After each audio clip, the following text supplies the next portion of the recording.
Se acaban las vacaciones, todo tiene su fin, pero no temáis, tenemos la solución. Porque es verdad, todo lo bueno se acaba, pero vuelve. No se sabe cuándo, pero lo hace, igual que vuelve siempre a estar lloviendo cine.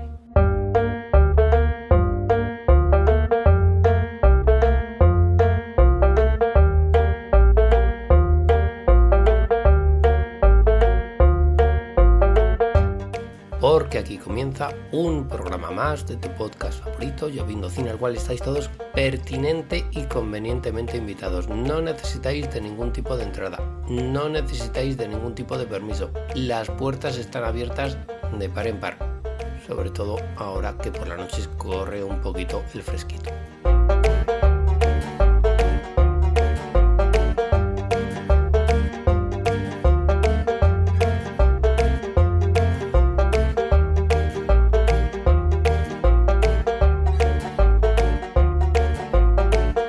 Un programa más de Lloviendo Cine en el cual nos vamos a dar una vuelta al pasado.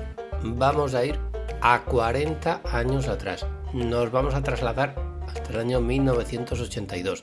No para hacer una de nuestras habituales cápsulas del tiempo.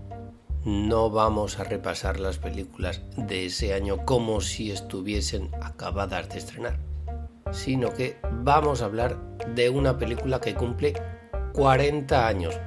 Parece que fue ayer. Esto es como cuando éramos pequeños y nos hablaban de una película de aquellos tiempos, de los años 40, de los años 50. Habían pasado 40 años. Bueno, pues ya han pasado 40 años de esta película del año 1982, que se ha convertido en todo un clásico, que fue el verdadero éxito de su época.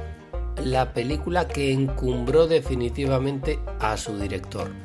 Una película que si no habías visto, te miraban mal. La película durante muchos años con mayor recaudación de toda la historia. La película que hizo famosísima una determinada frase. Que hizo célebres a sus protagonistas. Que hizo que todos amásemos a un bichejo venido del espacio. Porque en definitiva, había niño en el mundo que no tuviera en su habitación, y sé que tú también lo tenías, un póster o un muñequito de E.T.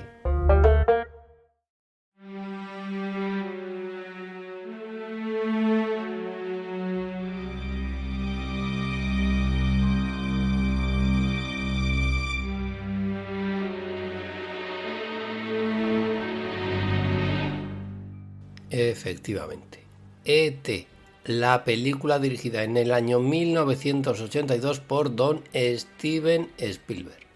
Película que constituyó todo un fenómeno sociológico en la época. La mayor fábrica de emociones, risas, llantos, suspense y mucho ars de la historia del cine. ¿Quién no ha utilizado en alguna ocasión esa famosísima frase? Mi casa, teléfono. La frase que decía E.T., el cual quedó bautizado de una manera sorprendente como E.T., como si ese fuese un nombre propio, aunque fuera de alienígena. La frase que decía E.T. porque quería volver a su casa, a su planeta. Sus compañeros extraterrestres se lo habían dejado olvidado en la Tierra. Solo en la Tierra podría bautizarse también esta película. Todo en E.T. estaba perfectamente estudiado, milimetrado, planificado. Ya digo, dónde, cuándo y en qué dosis reír, asustarse, llorar, tener compasión de un bichejo alienígena y volver a llorar. Cuándo la piel tenía que erizarse y cuándo lo tenía que hacer más. Durante muchos años, la película más taquillera de la historia del séptimo arte. Solo que ahora hay que bucear y bucear entre las películas integrantes de esta lista para dar con ella. Y casi ni la encontramos. Todo un avatar. Pero lo hemos dicho antes, partamos del hecho de que E.T. es ya todo un clásico.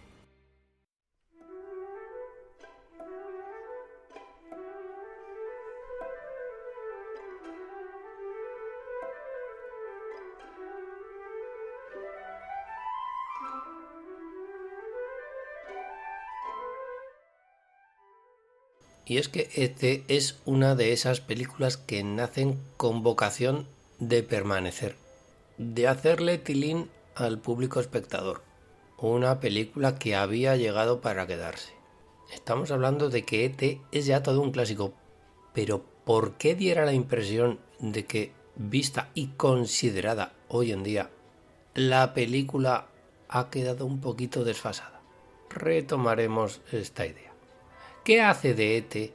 que sea una de las películas más frescas, efervescentes, por no decir la que más, ingeniosas y divertidas de toda la filmografía de Steven Spielberg? Quizá no sea la mejor, quizá no sea tan película como otras pretendidamente más películas. ¿No será que Steven Spielberg hace determinadas películas con la cabeza y otras con el corazón? Véase su próximo estreno, The Fabelmans. Pareciera que se encuentra entre estas últimas. En definitiva, ¿qué diferencia al Spielberg de inteligencia artificial, el Spielberg de las películas bélicas, al Spielberg de Múnich o de E.T., incluso de West Side Story? E.T., evidentemente, se encuentra también entre las películas del corazón de Spielberg, diríase, y trabajó con François Truffaut en Encuentros en la tercera fase. La manera de afrontar el coming of age de Steven Spielberg a partir, una vez más, del referente Truffaut de los 400 golpes. Aquí no hay playa, que diría la canción, pero sí que tenemos una bicicleta y una luna llena. Porque imaginad el shock que para un niño de aquella época, y nos incluimos entre ellos, el shock de ir a ver esta película con la edad del protagonista. Vamos, lo de la identificación con el personaje rayaba la perfección. Y anda que no sabía dónde se metía don Steven Spielberg. Todos los niños preadolescentes del mundo lo iban a hacer. ¿Habéis dicho Stranger Things? ¿Habéis dicho JJ, yo quiero ser como Spielberg? Abrams, don Steven Spielberg, efectivamente, creando escuela. Pero antes de entrar en materia, vamos a ponernos un poquito en situación. Estamos en el año 1982. Don Steven Spielberg venía de crear grandísimos taquillazos con grandísimas películas. Todo hay que decir. Steven Spielberg creó auténticos clásicos casi y sin casi instantáneamente. Y tampoco había hecho tanto cine, porque Spielberg comenzó empatando para la televisión con El diablo sobre ruedas en el año 1971 y poco después con su primera película para sala grande, Loca Evasión, Sugarland Express, año 1974. Pero es que claro, a continuación los grandes estudios vieron que ahí, en ese jovencito, antes de parecerse bastante a Mariano Rajoy cuando se reía, bastante imberbe, vieron que ahí había filón. Vieron que ahí había posibilidades y un director con posibles o por lo menos con capacidad para crearlos. Y tanto que lo hizo. La cosa continuó. Steven Spielberg dirigió para las grandes productoras. Año 1975, Tiburón. Año 1977, Encuentros en la tercera fase. Y año 1981, En busca del arca perdida. Sí, diréis, era de dos en dos, te has pasado del 77 al 81. Vale, el patinazo de 1941 de ese año 1979. Sí, patinazo. Sí, os dirá servidor. Película por reivindicar y por revisar 1941, dirigida por Steven Spielberg. Bueno, pues fue después de todos estos taquillazos, incluido ese patinazo de 1941, insistimos, una de las películas más particulares y personales de su director. Fue en el año 1982 cuando Steven Spielberg decide realizar E.T., el niño que todos queríamos ser, el niño que Steven Spielberg siempre soñó ser. Porque esta película pareciera que está dirigida por un niño. Decíamos, películas dirigidas con corazón, películas dirigidas desde la inocencia. Película que supuso un antes y un después en la carrera de Steven Spielberg. Y a partir de ahí, Steven Spielberg mirado con lupa. ¿Pero de qué va E.T.? ¿En qué consiste la historia si todavía alguno no ha visto la película o desconoce su argumento? ¿De qué va E.T. el extraterrestre? Pues la película comienza como si fuera una película más infantil o juvenil de la época del cine norteamericano. Un niño incomprendido, una familia media americana, monoparental, muy importante el dato, ausencia del padre y los miedos y los peligros a los que se tiene que enfrentar este chaval un poquito timorato, un poquito aislado del mundo, vamos, como suelen serlo los niños que vimos la película en aquella época. Y de repente una noche comienza el espectáculo. Este niño incomunicado del mundo, que a la sazón se llamaba Elliot, hace amistad con un alienígena, un extraterrestre que se cuela en su casa y que a modo de mascota se convertirá en el mejor amigo del niño. A partir de ahí recomienza el espectáculo. Don Steven Spielberg, en su salsa, perfectamente milimetrada y planificada, y E.T. comienza a generar ingresos tras ingresos en taquilla. Poco a poco, E.T. desarrollará una inteligencia terrenal, aprenderá a hablar gracias a lo que ve a través de un aparato llamado televisor, y es ahí cuando podrá comunicarse por fin con Elliot, diciendo aquello de teléfono mi casa, quiero irme a mi casa. Por si no te habías dado cuenta, soy un extraterrestre y mi tierra está bien lejos de aquí. Es de otro planeta. ¿Todo quedará en casa? Pues no, porque hay unos señores que son muy listos y que se han percatado de la presencia de este extraterrestre y no queremos destripar la película por si alguien todavía no ha visto E.T.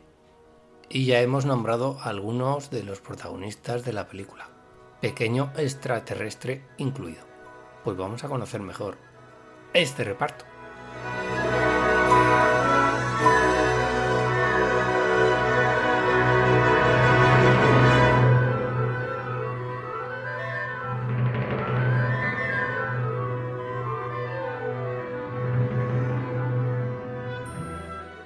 Pues tenemos al protagonista de la película, Henry Thomas, Elliot, el mítico Elliot de la película E.T., actor que evidentísimamente pasará a la historia por ser el niño de E.T. Henry Thomas. No podemos decir aquello de qué fue de o nada más se supo, porque hizo peliculitas. Y casi podríamos decir eso. Hizo peliculitas. La sombra de su papel en E.T. fue más que alargada, con decir que su siguiente película se tituló Elliot, mi mejor amigo, que nada tenía que ver con la ciencia ficción. Vamos, que en la película Henry Thomas se llama Andrew y el protagonista Jim Hackman tampoco se llama Elliot, se llama Ned. Servicio de socorro de Lloviendo Cine. Si encontráis algún Elliot en el reparto de la película, comunicadlo con la mayor brevedad posible, porque no hay ningún Elliot de por medio. Y con el tiempo lo vimos en Balmón, de Milos Forman del año 89, o en Psicosis 4, o en Todos los caballos bellos, película dirigida por Billy Bob Thornton en el año 2000 y que tenía como compañeros de reparto a Matt Damon y a Penelope Cruz. Y más allá de su intervención en Gangs of New York del año 2001 y dirigido por Martin Scorsese, Henry Thomas se convirtió en un remedo de sí mismo. Y Henry Thomas tenía dos hermanos en la película, o más bien Elliot. Uno de ellos era